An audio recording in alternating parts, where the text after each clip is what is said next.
Hello there, and welcome to Gooner U, where there are no degrees because the learning never stops. I'm Dove, a TA here at Gooner U, and my friend Keith is our stalwart, distinguished professor of Arsenal and football studies. Enter our classroom as we discuss the week's news involving Arsenal, Premier League, Champions League, and international football, all from the perspective of a couple Americans. This week again featured two away matches, this time against Inter Milan in the Champions League at San Siro, and at Stamford Bridge against Chelsea in the Premier League. Hello, Keith. Hello, Dove. How are you this fine evening? From a non-Arsenal perspective, I'm doing great. You say that. It's weird. I think this maybe stems from our experiences. You have, for the last two seasons, I should say, seen nothing but endless success. But we should remind you that development isn't linear. Or, in the words of Ted Lasso, it's the hope that kills you. Yeah, well, exactly. This is new for me. I am getting increasingly frustrated and irrationally angry at times watching these matches. It's a side of myself I didn't quite know was there before. I have to say, from my perspective, as someone who is an avid watcher of sports of various kinds, I do find it's a really good outlet for those sorts of things. I can get irrationally angry or excited about them. Whereas, in the case like my job, there are a lot of things that I could easily get very worked up about, but I kind of just keep a nice even keel, which I know is helpful for other people involved. Right. This becomes a nice outlet for me to sort of let some of those feelings out. And I have occasionally used certain games as outlets for other feelings I've been working through. Other words you haven't quite used in a while. Well, I can't say that, but yes, without naming the game, a friend of mine was watching another particular sporting event with me, and after about 5 minutes, she just turned and looked at me and goes, "Who are you?" But anyway, that's not important right now. Well, meanwhile, this weekend, I've found that I really do enjoy eating at Buffalo Wild Wings. I really like their trivia. That's something that's really fun because I love trivia. I love answering trivia questions, and it's nice. Like, you're sitting there, they have the trivia questions up on the screen, but then you can join the match from your iPhone and compete against other people who are sitting there to see how many points you can accumulate over the time that you're eating your meal. It's fun.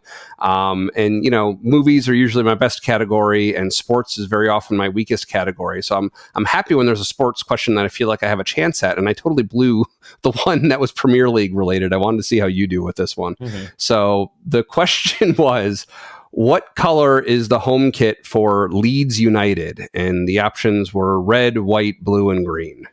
Well, I didn't need the choices for that, but it's white. Yeah, I was between white and blue, and I think blue is like the accent color on theirs or something. I think what caught me out there was them getting relegated. Like, I haven't seen that many seasons against them, so. I mean, you've seen this is your 2.5 seasons, not even a half at this point, so it's not that much. Yeah. But yeah. But like there's plenty of other teams who I would be able to answer that for, just not them. Yeah. I forget if one of their nicknames is Whites or Lily Whites or something like that. I mean, a lot of like Chelsea are the Blues, right? Right. So yeah. Yeah, so in a little bit more somber news, did you hear about what happened in Amsterdam last weekend? Week? Obviously, soccer related, yes. An unfortunate incident involving fans following the Israeli club Maccabi Tel Aviv, who was in Amsterdam to play Ajax in, I want to say, the Europa League, but it might have been right. Certainly European competition.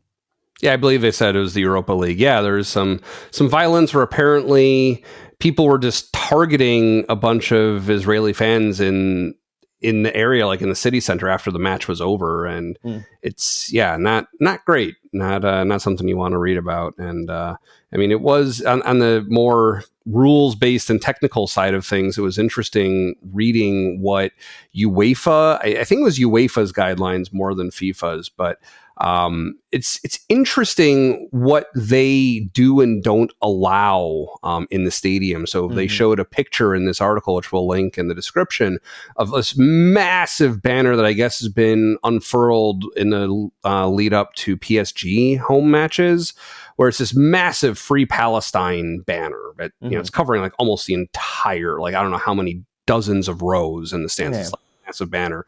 And that apparently they're saying is okay, but it's like it's context dependent. Like if that were against a team like Tel Aviv, like from Israel, maybe that wouldn't be. It's interesting how they walk the line between what is permissible speech and what isn't. Right. And UEFA does, and any of these governing bodies do want to be careful about. I mean, obviously to a certain extent, they want to control the speech and the environment to the sense that they want a certain amount of, you want the fans to have an amount of leeway to express themselves. But they get very iffy about political statements. But again, political statements can be considered very context dependent, right? Yeah, a giant banner that says "Free Palestine" in a game between, I don't know, PSG and Marseille. It doesn't have the same salience, and if it's all of a sudden PSG playing Maccabi Tel Aviv, an Israeli club. So again, it's kind of a dependent, and we've seen this a lot with various chants from fan groups from all across the continent, hand gestures that are tied to all sorts of nationalist or other kinds of movements. There are clubs that, to a certain part of their fans' identity, is tied into their political affiliations, and there's a lot of sort of that. I guess I'd say seedier part that as the game goes more global and to a certain extent more commercial, the groups like UEFA or the leagues kind of want to tamp down on it a little bit because they want it to be only about the game. And there is a portion of the fan bases that doesn't want that to be the case in a lot of respects because that used to not be the case. So yeah, it can be a fraught situation. I don't think though I mean, obviously, physically attacking fans is not okay. No. And I don't want to get into, I think it's perfectly reasonable to say that. Right. Yeah. Yeah. So no, not fun. Thankfully, that hasn't affected any of the matches that we directly follow. So it's just kind of something. It's interesting to me when I hear about soccer news from non-sporting news sources that I listen to or read. So yeah, and there is an element of that ties into sort of how, again, because we consume a lot of our media from American sources, of course, being, Americans. But like I know you and I go far enough back to remember the Mike Myers Scottish Soccer Hooligans Weekly. Yes. I mean, that's kind of the imagery that a lot of Americans are going to have of the sport, and those are the things that are going to have resonance, as opposed to they're not going to say to themselves, "Oh man, Inter Milan 1-0 over Arsenal." Spoiler alert. They're not going to look at that and say, "Oh man, like, oh wow, that must have been interesting." No, this is the kind of stuff that breaks through, Right. partly for its own merit, but also because it reinforces a lot of the imagery they have about it. And then you add in some of the geopolitics potentially that are connected to what's happening. And so I think that's a little bit how that story kind of breaks through, as you point out, in a way. That's a story you would have come across had we never done an episode of the show. Right. So yep. That's always an interesting thing to do. What makes something newsworthy? But yeah, and it's also interesting learning things like the Netherlands has a king. That's not something that I knew they did or still have. That came up in that article. Yeah, you didn't know. No, I'm okay. No, I mean, I'm not actually joking. I was aware of the monarchy still exists in the Netherlands and a couple other countries too, but they're very it's very low key about it. I didn't have a reason to have known that before today. The monarch famously flies coach. Yeah. Okay. Yep. Did not know that before today. So, well, anyways, what is going on with MLS? How are the playoffs progressing? So they finished up the round one, a best of three with immediate penalties. So Western Conference has been pretty chalk. The two LA teams, LAFC and the LA Galaxy, are through. Seattle Sounders, we mentioned last week, beat the Houston Dynamo. Minnesota is also through. That was the only upset in the West. The East, on the other hand, is entirely blown up. We knew about New York Red Bulls. We talked last week about them knocking off the defending champions, the Columbus Crew. Orlando was the only favorite to advance. They beat Charlotte in penalties in Game 3. New York City upset Cincinnati with a win in Game 3. Well, a scoreless draw in Game 3, and then a 9-player shootout which they eventually won 6-5. Wow. Which included 5 consecutive misses from both teams. That was a wild shootout. Oh my goodness. Which by the way, will set up in not this coming weekend because they take off for the international break, but the following weekend when we get to the conference semifinals, will be New York City versus New York Red Bulls, the largest Hudson River derby ever. So that's going to be fun. Huh. Now wait a second. So we've talked before about MLS not observing international breaks, but for the playoffs they do? They don't observe them in the summertime.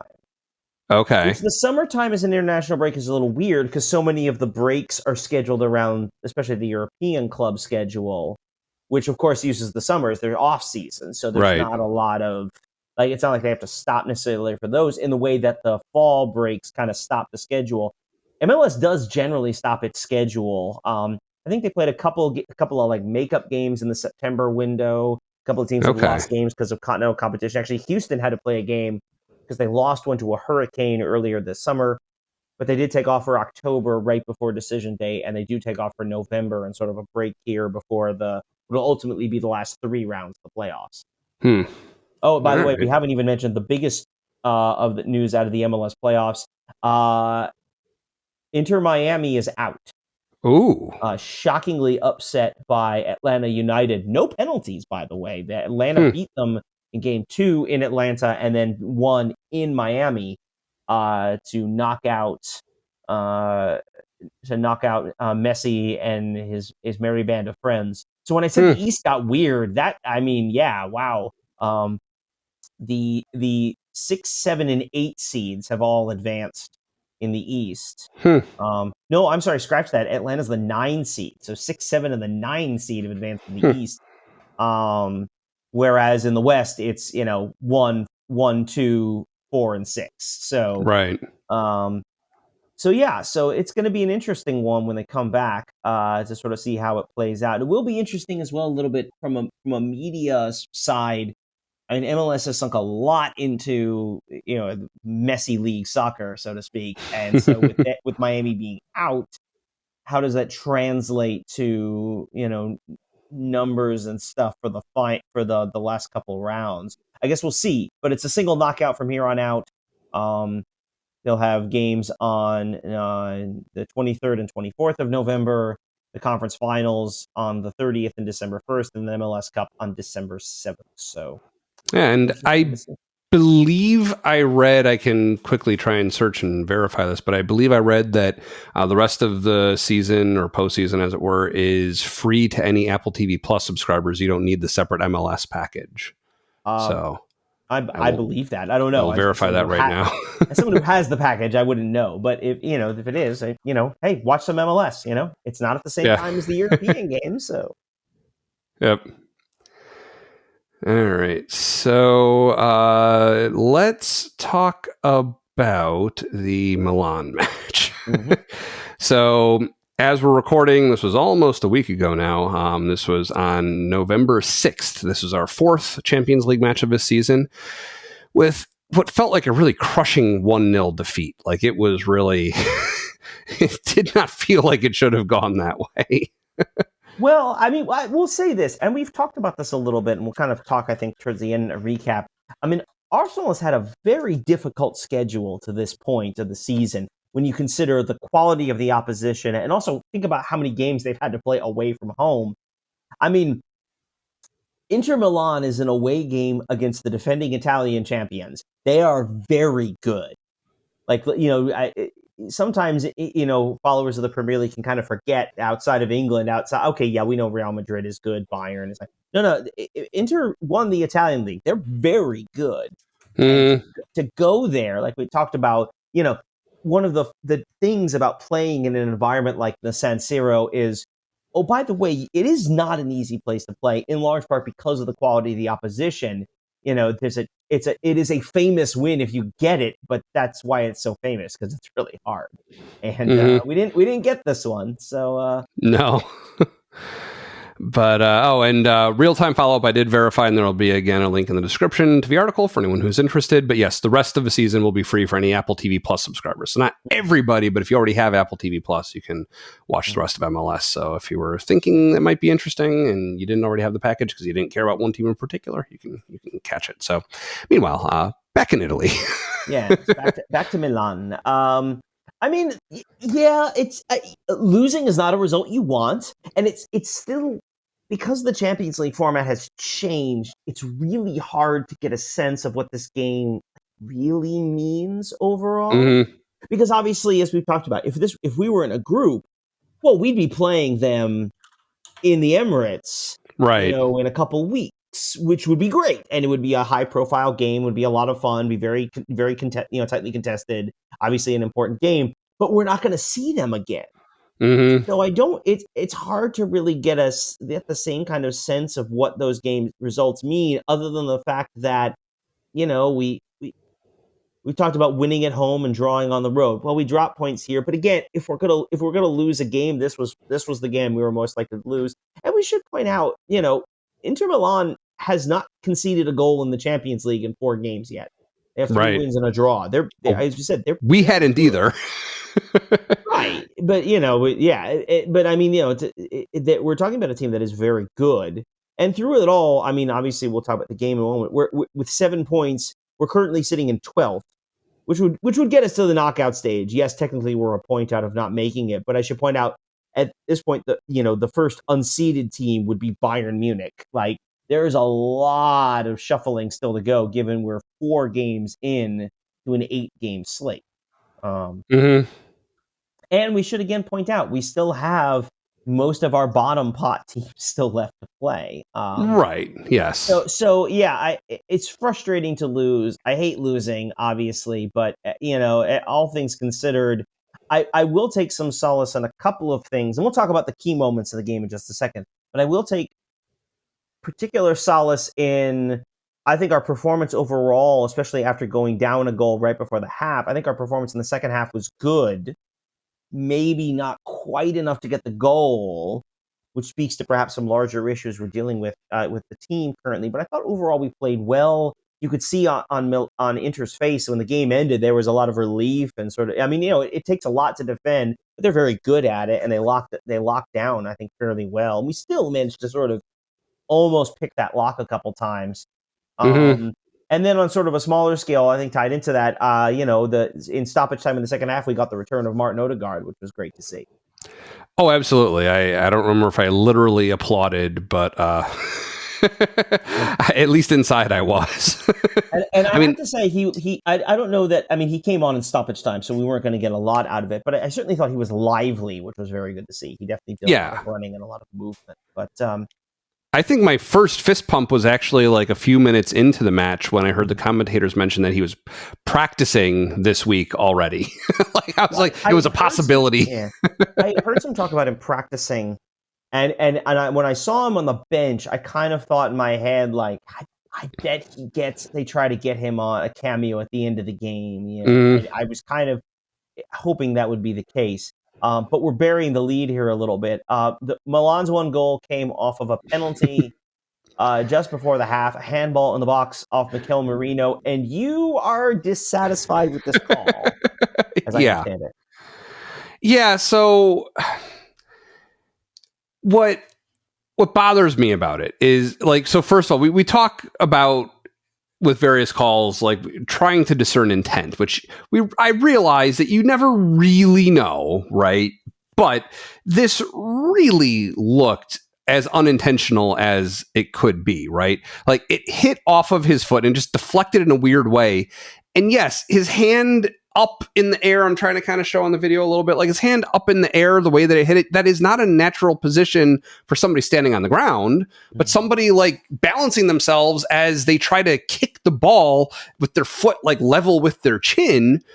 Maybe that is a natural position. Like, he didn't move it in response to the ball hitting his foot, right? It deflected off. His hand didn't even flinch as it was going towards his hand. And yes, it did technically hit his hand. And probably, according to the letter of the rule, you could call that. But it just felt like he shouldn't have been penalized for that, basically. Yeah, so it certainly feels harsh, and it kind of is. It's unlucky, and it feels like we've had a lot of those instances this season, right? I mean, again, Mm-hmm. as an individual game, I can sort of justify over things, the overall thing, but as the broader picture, it's easy to sort of feel hard done by so many different things that are happening. And the response to some of that is, oh, it's just football, mate. That's just how it goes. Um, but at the same time, and they brought this up, some of this also stems from the difference in the way different competitions and different referees officiate the game. And they mentioned this on the broadcast. In the Premier League, that is not a penalty. Mm-hmm. Like you would not, they would have interpreted it basically the way you have, which is, as the operative phrase is, it's ball to hand. It's not hand to ball, as in you reached out to hit it. It's ball to Mm-hmm. hand. The ball came to your hand, and it is fair to argue. I think you're right. His hand is not in a natural position, but it's also kind of is when you consider the context of what he's doing. But the ball very clearly strikes it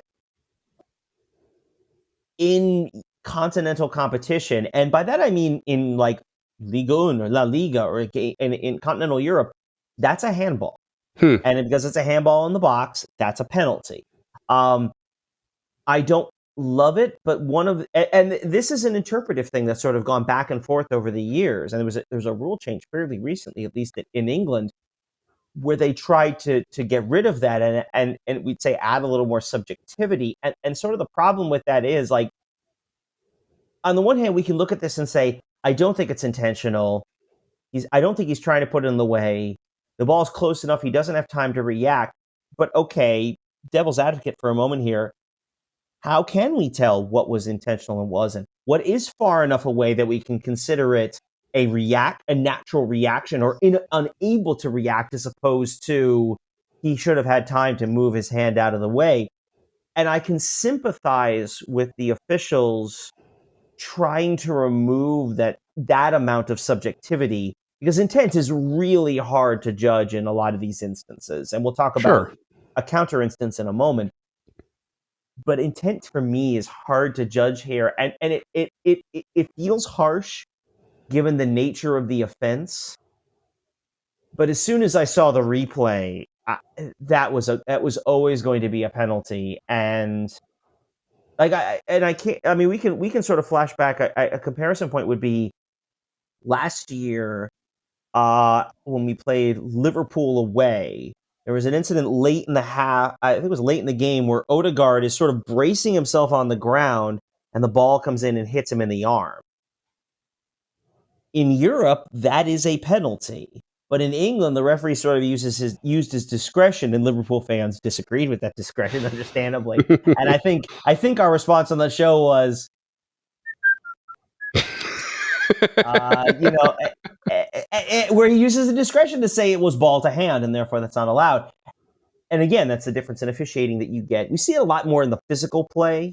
The English games tend to be Right. much more physical than we see in the continent. And this, I think, was just an instance of that, unfortunately, catching us in the most compromising way possible. Yeah.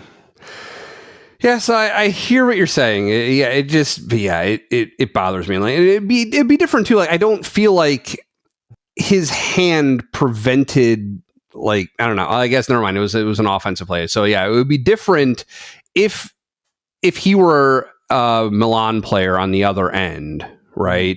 And that hand, accidental or otherwise, is the only thing between the ball and the goal. Yeah. That I could get behind more, but I agree with like the characterization, like ball to hand. I think that does sum up like what rubs me wrong about it. So that's good to know that there's a difference in the way that that's interpreted. That helps me feel a little bit better about it, I guess, that everyone is held to that standard in UEFA. So yeah.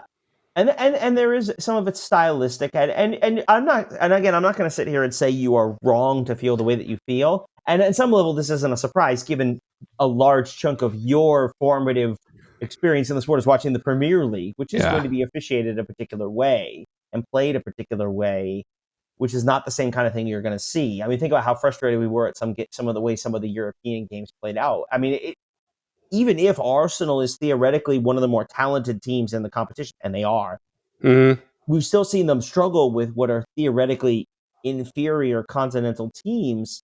And some of that is just because the game is different. Yeah, that makes You feel sense. like Yeah.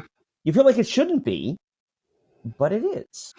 Um, so I threw this out there, and I, especially because Arteta mentioned it in the post game. He was bothered by two penalty calls. This one, which we've talked about, I mean, in the heat of the moment after the game, I can understand the frustration, but I kind of get what happened. The other one he mentions happens very early in the game. Mikel Merino goes up to play the ball against it was Sommer, the Milan keeper, Yeah. and the keeper goes out to punch the ball. Jan Sommer, that was it, and in doing so, also gets a pretty good chunk of Marino's head. Hmm. Um, Oh, yes. Okay. Yes. I remember that now. Yes. Okay. Yeah, that again, was very early on. Yeah. again, judging intent, I don't think he intended to punch him in the head. I don't think he suddenly, oh my God, I can't tell the difference between a human head and a soccer ball. I don't think that's what's happening here. Right. But he punched him in the head. Right. I really did think there was a good chance that one would get called. Yeah. And you know, I mean, again, in the moment, you can sort of like, okay, they kind of grit your teeth and go, okay. But yeah, it's easy to sort of feel the injustice of that what is essentially unintentionally, I will add, but what is kind of turns into violent conduct Mm-hmm. is not penalized at all. There was no foul, there was nothing there. I think they end up calling a goal kick because that's how they determined the ball went out. Mm-hmm. Or maybe it was a corner, I don't know. But that gets nothing. And then this, you know, again, ball to hand turns into a prime goal scoring opportunity. So yes, that is going to heighten the sense of the injustice that you sort of Mm-hmm. feel in that game.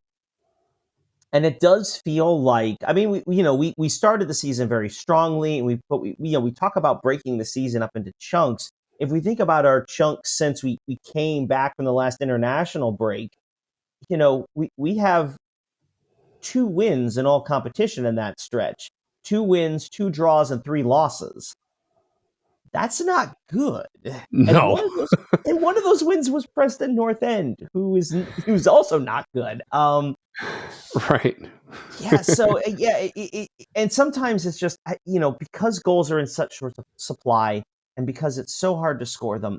Like there are times in soccer, and you've kind of seen this by a few instances, when you're not scoring, it feels impossible to score. Right. And it just feels like I'm thinking back to the sort of the Christmas time stretch, the holiday stretch last season, where we could put so much pressure on the goal against West Ham when they break one way and score, and then we lose 1-0 or 2-0. Like, and it does feel Mm-hmm. like you're just, in addition to the poor play, and there were moments of poor play. It feels a little the unlucky feels unjust, and it's disappointing. But that's also kind of how it goes sometimes, and you have to work your way through these stretches. Yeah. Yeah, and I mean, I'd say that is probably the overwhelming frustration with this season so far is just unluck. Like so much of what has gone wrong is like we were talking about last week. Like it's not exactly a coin flip, but it almost kind of is sometimes, and it at least feels that way when it's not. Yeah. Yeah, and that's and that's I think we're dealing with. We'll talk about this as a little bit as well once we get to the Chelsea game. I think the club is dealing with a little bit of exhaustion, and I don't mean physical, although I think that's part of it, but I think it's a mental exhaustion too. Like to have the quality of opposition we played and the environments we played, add on to so many of them played deep into the summer tournaments, add on to coming oh so close to winning the title last year. I do think there's a little bit of a mental kind of exhaustion. And we've seen with some players, Saliba hasn't been his best this year. Declan Rice, although actually he didn't play this one because he broke a toe, apparently. We've been without Odegaard. Saka's had some great games, but also we've said, I mean, his level's high, but he still hasn't quite been at his level. And we're talking about our key players. Trossard had some good games. He's had some bad ones. There is this sense like that we're you're battling through it, and it does lead to a lot of frustrating things. And it's a sign of your mental strength that you have to sort of pull your way through those tough moments. Mm-hmm. Well, yeah, and then it's just like, the second half, like looking through my notes, it's just like attempt after attempt after attempt. Like I don't know how many shots we got off, and it's just none of them quite broke right. There were so many that were so close, and either the keeper gets a hand on it, or it's just slightly off target and goes a little wide, or whatever it is, or it gets deflected. But yeah, it was. It feels like a chain of events conspiring against us sometimes. Yeah, and we did get a little horseshoe of death in the second half of the Milan game. We get to that point where you just kind of start lobbing crosses in, and we're bigger than we used to be, but we're still not a particularly big team, and that, especially against an Italian side, big center backs, skilled defenders. There is a little bit of a hope and a prayer on that, and that's not a position you want to be in. Yeah. But again, having said that, this is the toughest game we're going to see in the Champions League, I think, and certainly in the league phase. So Right. if that's the worst we play, I think we're going to be okay. Yeah, I share that sentiment. Yeah. It just the general sense, I think we're going to be okay. Talking me down.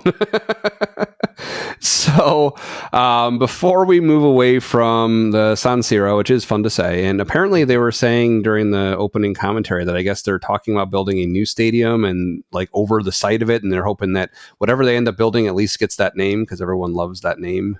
Yeah, we should say the stadium's official name is the Stadio Giuseppe Meazza, so it has a name. But I mean, Arsenal's old home was Arsenal Stadium, but everybody called it Highbury, right? Partly because the neighborhood where it was, and I don't know Milan very well, having never been there, but I'm going to guess San Siro is the name of something in that area of the city. Interesting, yeah. If I had to guess. Yeah, sounds like you're more knowledgeable than the commentators on the situation. They did not give me the impression that any of that was the case. Yeah. Okay. Yeah. So per Professor Wikipedia, San Siro is a district of Milan, right? Which includes the stadium. Right. Yeah, makes sense. So a few questions that came up while I was watching this match. So really early on, like the second minute of play, I saw it was kind of toward midfield. It wasn't like directly leading to the penalty box or anything, but someone hopped on someone else's back to kind of get a boost up to make a header. And there was no whistle on that. And that recalled to me, I forget which match it was, but at least a few matches ago, I believe in the Premier League, when we had Kivior kind of boosted himself up to give a header, which then a couple quick passes later turned into a goal that got called back because the ref was like blowing the whistle before the goal was kicked, but blowing the whistle on Kivior for boosting himself on the guy's back to make a header. So that appeared at the time, my thought was, well, yeah, he's jumping on the guy's back. Of course, that's a foul. And I didn't really have a problem with them taking the goal back in that case. But seeing it not getting called here leads me to question that stance on it. Like, is this something that is okay or is it not okay? I think it's one of those, you're not really supposed to, but it happens so often that they're really only going to call it in an instance like you saw there where it directly leads to a goal or something similar. Mm-hmm. You're not really supposed to, but you see that kind of thing all the time. It's one of those that doesn't really seem to be a foul in the middle of the field, but would be a foul in the box. You're not really supposed to. But yeah, there is a certain context-dependent nature to it. And sometimes it's hard to say because it happens quickly. Did he actually propel himself up, or does he just out-jump the other guy and his arm's actually bracing him as he comes down? Sure. And then we've talked sometimes about, we called it the Harry Kane, but we've seen like Martinelli do it where the player kind of backs himself into a guy who's gone up for a header, which is a dirty play, which should be clear. Right. You got to be careful. Yeah, you could really hurt somebody if you like try and get in their way while they're midair and there's nothing they can do about it. Yeah.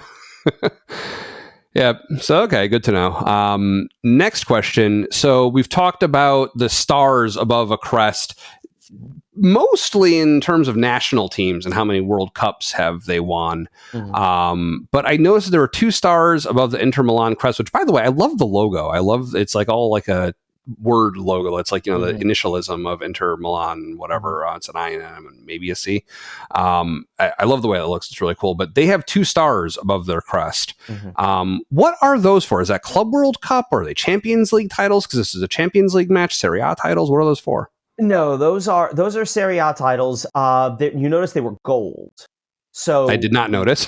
Well, or if you would look, if you notice, typically it's a silver star. The way it usually works is a silver star, and they do up to 10 of those, and then a gold star represents 10. Last year, Inter won their 20th Serie A title last year, and so they're going to have 2 gold stars representing their 20 titles. Wow. Which actually, I did also notice the badge. I mean, their colors, as you saw, are black and blue. The Nerazzurri, the black and blue. But their logo, which is typically black, blue, and white, was actually all in that sort of golden color. And I'm guessing that's tied to having just won their 20th title. Sure. Interesting. Which also, very cool. You would have noticed as well something called the Scudetto, that little sort of Italian flag shield they're wearing. I was going to ask about that, yeah. Yeah, it's called the Scudetto, which means little shield. And it is worn by the Italian champion. Okay. There are a couple other countries that do it. The U.S. tried to do it for a while, and in MLS in a couple seasons, and it didn't look really good. So they stopped doing it. But yeah, that is worn by the defending Serie A champions, and so there's Inter wearing it this year, and you won't see any of the other Italians doing it until potentially next season. Although I don't know, I assume Inter's having a good season in Italy to this point, but we'll see if they're the champions again when all the dust settles. For some reason, Scudetto is reminding me of a Simpsons episode where they spend some time in Italy, and I think Sideshow Bob has a little child who keeps on saying, Vendetta, Vendetta! Scudetto and Vendetta, I guess, apparently. It's all, yeah. Well, Vendetta, of course, is a very different word. It means something. I guess it's a little related, but yeah. You use a Scudetto to defend against a Vendetta. On some level, yes. We should add Inter Milan, by the way, is currently 4th in Serie A on 25 points. They're tied. They're actually tied for second with 3 other teams, a point behind Napoli. So they're having a very good season and a very good. Sure. All right. Anything else about Milan before we move to London? No, I'm done with this game. All right. So so as we record, this other exercise in frustration occurred yesterday. This was November 10th. If I were reading the date in the English style instead of the American style, it would have been October 11th, but it was November 10th.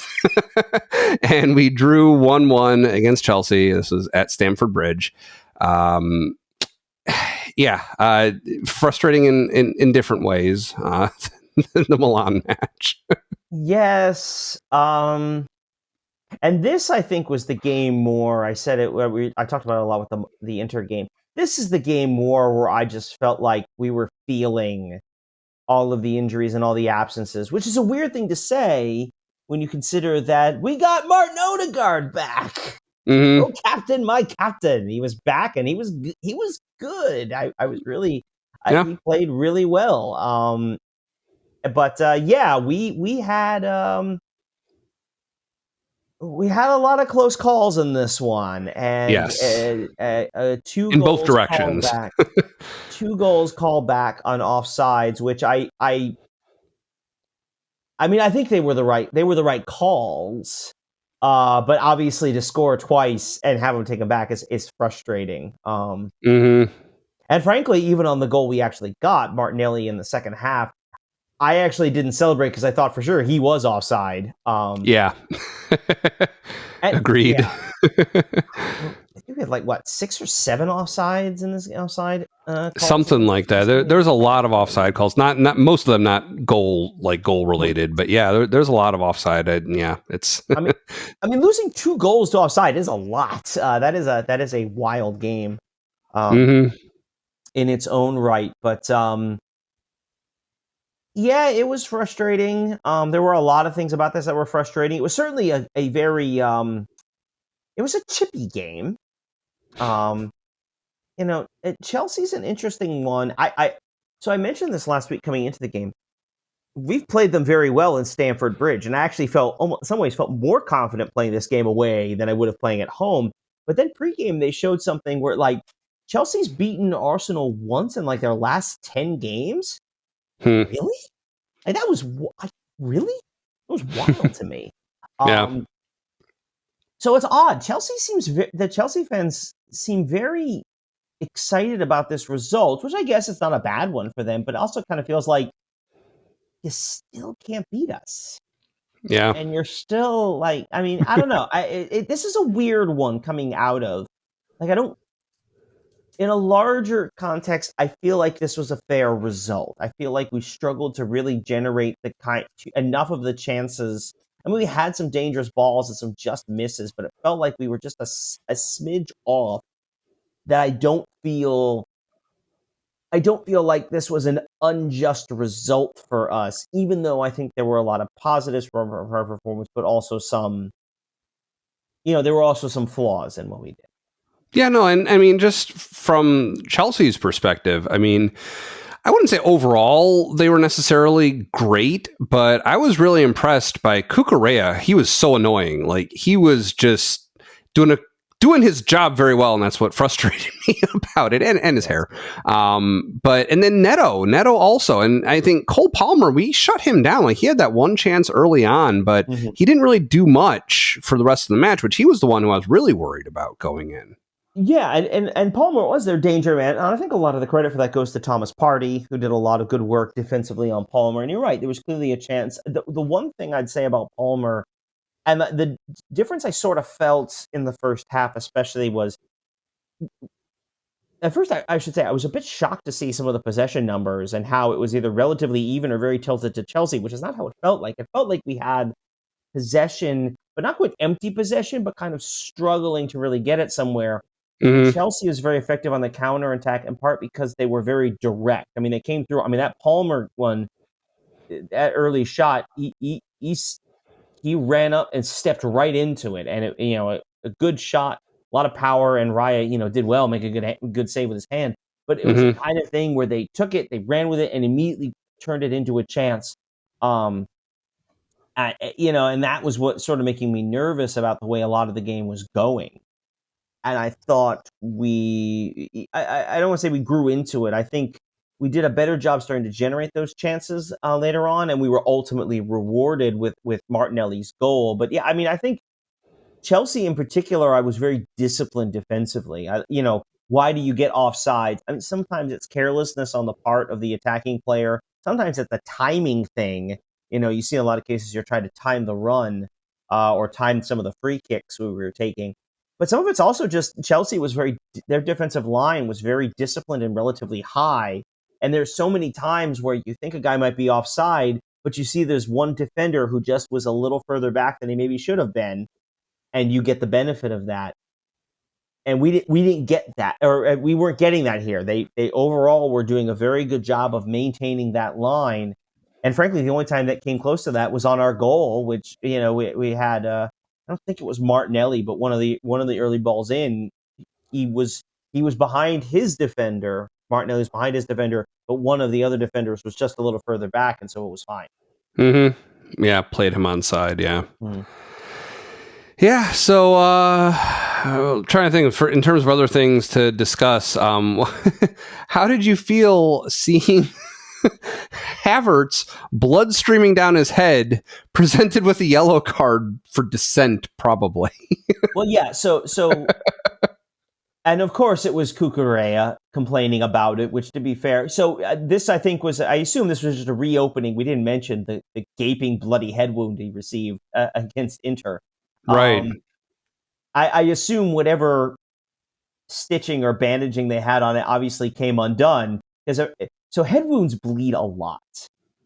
I'm told they always look worse than they are because there's apparently a lot of blood in your head. Go figure. But so even a little cut can actually it can cause a lot. But apparently he had started bleeding, and you can't be on the field when you're bleeding. And so the yellow was basically the referee told him get off the field, and Havertz was not getting off the field as quickly as he was resisting that. And so it's like, okay, listen, man, like we were kind of complaining about it, but then once he sort of turns and you can actually see his head and his like just Yeah. blood dripping out, so he's like, okay, yeah, you need to go now. Yeah. Right. So that, and then he came back, and it looked like they had like a 2-part solution to keep the blood from dripping, where he had like this headband wrapped all the way around, like some kind of black wrap. And there was also some kind of like white spray on the middle of his head. Like it was like some kind of silvery foamy spray that was like probably also just kind of trying some kind of coagulant or something. I don't know.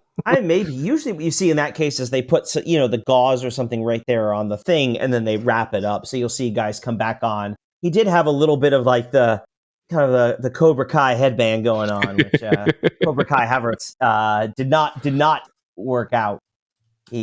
That did not that joke didn't take for a lot of reasons.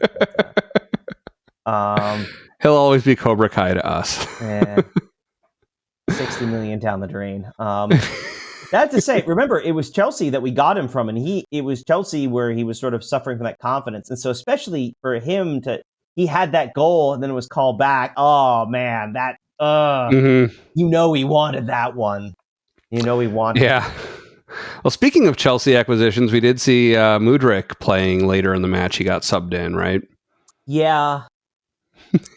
Yeah, we dodged the bullet on that one, I have to say. And don't get me wrong, he's still relatively young, and I think some of his problems deal from the fact that when he joined Chelsea, they were a mess. They weren't well managed. They had way too many players. Like that's the thing about Chelsea is they have a lot of young, talented players.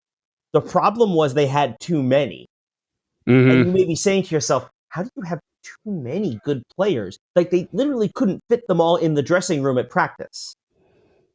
Like some of them are getting changed out in the hallway because there just isn't enough room. Like it's crazy. And it messes with you so much because of course you don't know what your role is. A manager doesn't really know who these like you're basically playing full 11-on-11 scrimmages at practice, but you don't know who's on what. It's just so hard. So many of these guys I think suffered in their confidence. I mean, Havertz I think was an example of that.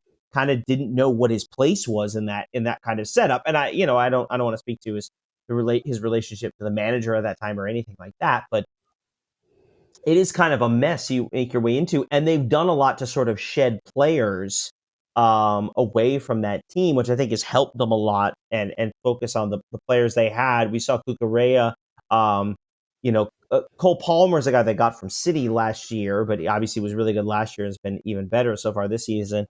Madueke is one of those. Who is the other one?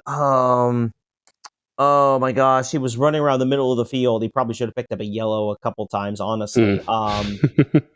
Who is it? Their defensive midfielder. God, I wish I could think of his name. Yeah, I can't think of the name. Not Colwell. Caicedo. That was it. Caicedo. Okay. Who there was some talk for Chelsea fans about, we got Caicedo and he's a better player than Declan Rice, blah, blah, blah. It's like, that's okay. Declan Rice is only playing on a broken toe, but it's totally a fair comparison. And ignoring the way that Rice bossed him, last year, but it's fine. God, fans are stupid. Anyway, it's also interesting talking about them basically having like almost 2 teams worth of good players. I was listening to The Athletic has an Arsenal podcast that I was listening to, and they were talking about how I guess Chelsea basically has like almost an entirely separate team that's their cup team, basically. So that's one way that they've dealt with that, apparently.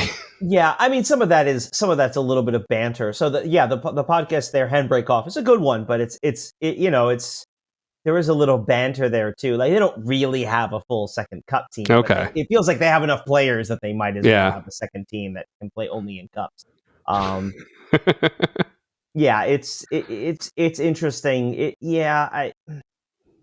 It's frustrating because there are and this is always the case. Chelsea always has annoying players, which is what I would say as an Arsenal fan. But they were very annoying in a lot of ways, but at the same time, the Neto goal was definitely a breakdown, and that one stings a little bit because he was a guy I think Arsenal did have some interest in. He was a name that got floated around a lot as a player who Arsenal either maybe was interested in or should have been interested in.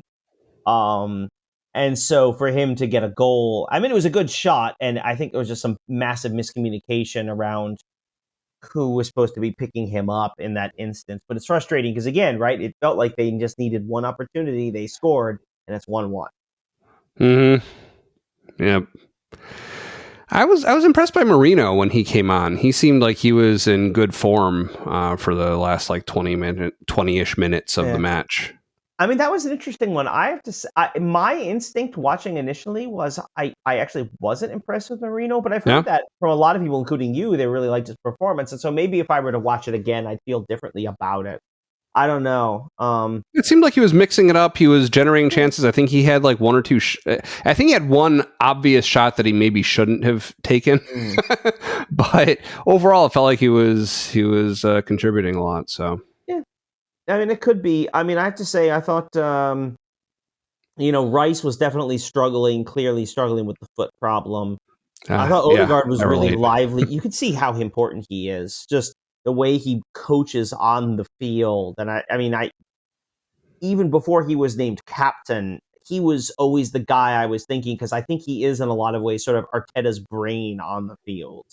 Like he sort of gets what Arteta wants to do in a way the other players, I don't want to say the other players don't, because they obviously know very well, but I feel like he's thinking the game in the way the manager is, and so he triggers the press, he pushes the offense forward. I was really impressed with him, especially knowing he's coming back from a serious injury. Sure.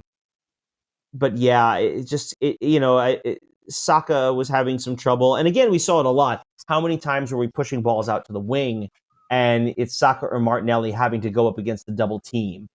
And I thought we're a little better on the right side, getting Odegaard and Ben White back in and sort of getting some of that interplay going. But you could tell Ben White still isn't quite 100%. Odegaard, for all the praise I just gave him, still isn't 100%. And it does sort of feel like you're in that phase where everything is difficult, and you just have to kind of find a way to power yourself through that, so that it's till you get to that point where suddenly things become easy again. And I think they'll get there. I think they're too talented not to. But yeah, it's a frustrating place to be at this point. Yeah, definitely. You want to do a player of the week? Yeah, so I am actually going to say Odegaard. I thought, I wasn't sure what we would get out of him in the Inter game. I thought he was really lively in those last 10 minutes. We did generate a couple of opportunities that we never really quite finished off. And then I thought he was very good, as I just said, in this Chelsea game. In the way he kind of triggers the press. A couple quick shout outs to Thomas Partey, again, who I think has been putting in some good stretches. And then also to Gabriel. We mentioned Saliba hasn't quite been himself. I think Gabriel sort of picked up that slack a little bit. I think deserves some praise as well. Yeah. No, that's definitely the direction that I was thinking. But I always try to come up with someone different. I don't want to, and especially we just did it last week, I don't want to always pick the same person from both of us. It also makes it harder to pick thumbnails when I'm making the shorts. So for all the wrong reasons, I don't know. I think I was impressed enough by Marino to pick him where I haven't necessarily in the past. He, not just for his late substitution into the Chelsea match, but also he played 90 against Inter also. So yeah, no, it was overall, I'm starting to see kind of where he fits in. His skills are really nice, and I'm enjoying watching him knock heads, literally and figuratively, with the opposition. Well, I'm happy about the figurative part, not so sure about the literal one.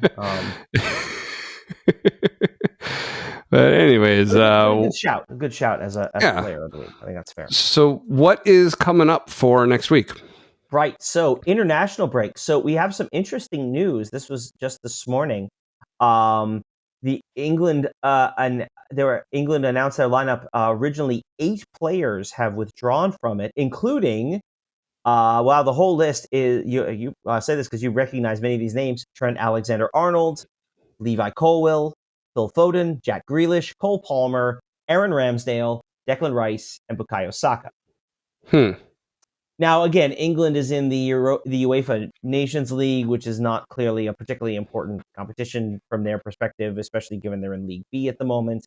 I think Rice and Saka both need some time in terms of they're still not 100%, obviously, from injuries.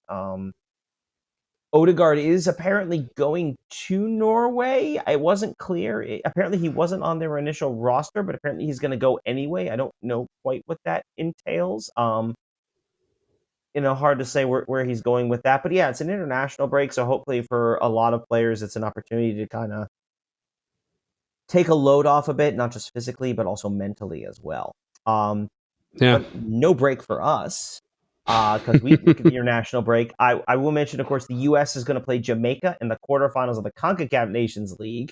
Let's just say they better win. And then we have our World Cup qualifiers. So a couple of quick notes. In Asia, Japan is away to Indonesia and China, still at the top of their group. In South America, Argentina will be away to Paraguay and then home against Peru. Colombia will be at Uruguay and then home to Ecuador. And then in the Oceania tournament, this is the end of their group stage. Fiji will face Papua New Guinea and New Caledonia.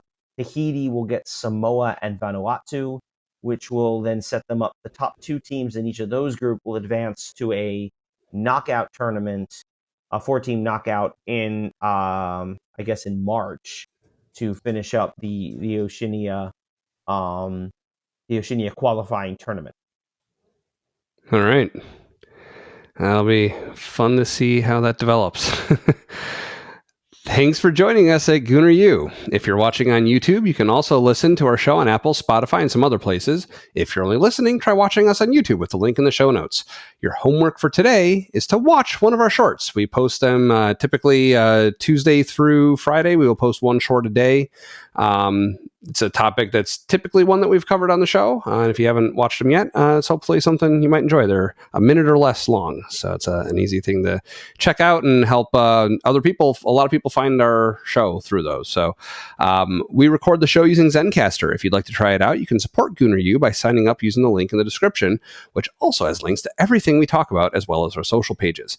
Again, my name is Dove. You can find me on Twitter at Dove Frankel. With me, as always, is Keith, and you can find him in a pub watching Arsenal matches. Keep the faith, Gooners.